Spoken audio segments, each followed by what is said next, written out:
How does the positioning process work for startups versus large organizations?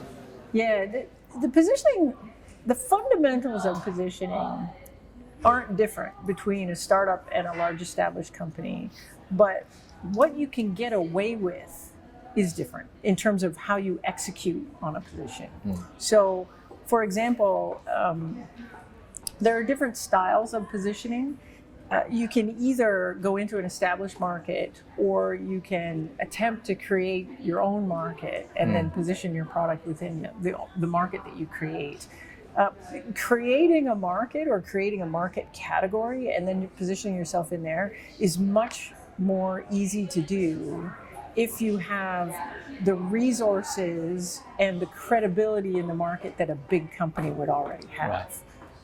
Whereas for a brand new startup, it isn't that you can't do it, you can. And there are some examples of startups coming out of the gate, crafting a new market and then positioning in it.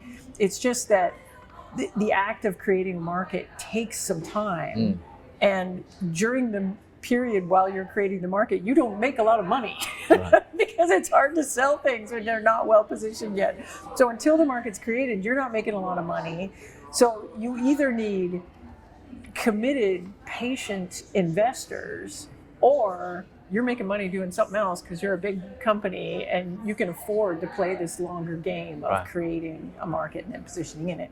What's more common in a startup is to position in an existing market that's well understood, so you don't have to sell people on why email needs to exist or why CRM needs to exist, but and then you're positioning your offering as something that meets the needs of a particular subsegment of that market that isn't well served by the current market leader. That's much more common in startups.